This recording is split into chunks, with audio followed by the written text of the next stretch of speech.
సింహరాశి వారికి జూలై నెలలో వృత్తిరీత్యా ఉద్యోగరీత్యా అత్యంత అనుకూలమైన మరియు విజయవంతమైన మాసం అని చెప్పచ్చు.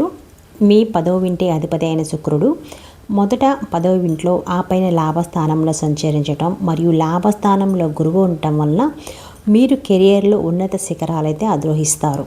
ఎప్పటి నుంచో ఎదురు చూస్తున్న పదోన్నతులు, జీతాల పెంపు మరియు ఉన్నతాధికారుల నుండి ప్రశంసలు కూడా లభిస్తాయి. మీ పేరు, కీర్తిప్రతిష్టలు బాగా పెరుగుతాయి.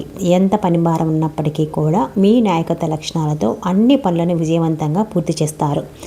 నిరుద్యోగులకు కోరుకున్న ఉద్యోగం లభించే అవకాశం కూడా ఉంటుంది. ఇక ఆర్థిక పరంగా చూసుకుంటే చాలా బలంగా ఉన్నప్పటికీ కూడా ఆదాయం అనేది, ఖర్చులు కూడా అదే స్థాయిలో ఉంటాయి. నెలలో ఎక్కువ భాగం మీ లాభాధిపతి అయిన బుధుడు 12వ అంటే వ్యయ ఇంట్లో ఉండటం వల్ల మరియు రాజ్యాధిపతి సూర్యుడు జూలై 16 తర్వాత 12వ ఇంట్లోకి వెళ్ళటం వలన సంపాదనకు మించి ఖర్చులు జరిగే అవకాశం ఎక్కువగా ఉంటుంది. ఇక ఆరోగ్యం, విదేశీ ప్రయాణాలు లేదా అనవసరమైన విలాసాల కోసం ఎక్కువ డబ్బు ఖర్చు చేస్తారు. అయితే 11వ ఇంట్లో గురువు శుక్రుడు ఉండటం వల్ల ఆదాయానికి లోటు ఉండదు. పెట్టుబడులు పెట్టాలనుకుంటే నెల మొదటి 2 వారాల్లోనే పెట్టుబడి పెట్టడం చాలా మంచిది. ఇక కుటుంబ పరంగా చూసుకుంటే వైవాహిక జీవితంలో ఇది చాలా జాగ్రత్తగా ఉండవలసిన సమయం అని చెప్పచ్చు. మీ 7వ ఇంట్లో రాహువు మరియు 7వ ఇంటి అధిపతి అయిన శని 8వ ఇంట్లో ఉండటం వల్ల జీవిత భాగస్వామితో తీవ్రమైన అపార్థాలు, గొడవలు లేదా దూరం పెరిగే అవకాశం ఎక్కువగా ఉంటుంది. భాగస్వామి సంబంధాల్లో మోసపోయే ప్రమాదం కూడా ఉంది. అయితే మీ 5వ మరియు 7వ ఇళ్లపైన గురువు యొక్క శుభదృష్టి ఉండటం వల్ల ఒక రక్షణ కవచంలా ఆయన పనిచేస్తారు. మీరు ఓర్పుతో, వివేకంతో వ్యవహరిస్తే సమస్యలను అధిగమించవచ్చు. పిల్లల విషయంలో శుభవార్తలు అయితే వింటారు. ఇక ఆరోగ్యపరంగా చూసుకుంటే ఈ నెలలో ఎక్కువ జాగ్రత్తలు తీసుకోవాలి. ఎందుకంటే గ్రహస్థానాలు మీ ఆందోళనకు కారణమవుతాయి. మీ రాశిలో 1వ ఇల్లు కేతు ఉండటం వల్ల మీలో శక్తి తగ్గినట్లు, గందరగోళంగా, నీరసంగా అనిపిస్తుంది.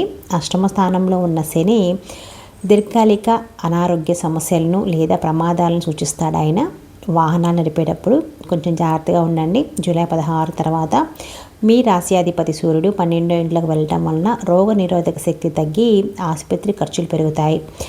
ఏ చిన్న అనారోగ్యం కూడా నిర్లక్ష్యం చేయకుండా వెంటనే వైద్యుని సంప్రదించడం చాలా ఉత్తమం.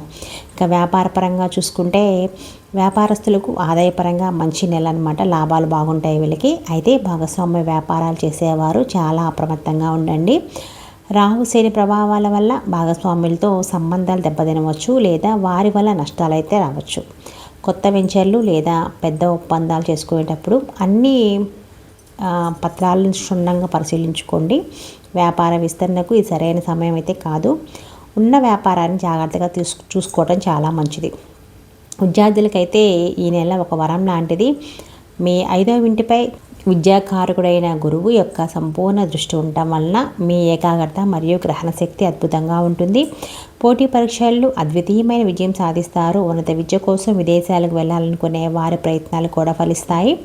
కేతు వల్ల కలిగే చిన్న చిన్న పరధ్యానాలను అధిగమిస్తే ఇది మీకు అత్యంత మంచి నెల అని చెప్పచ్చు.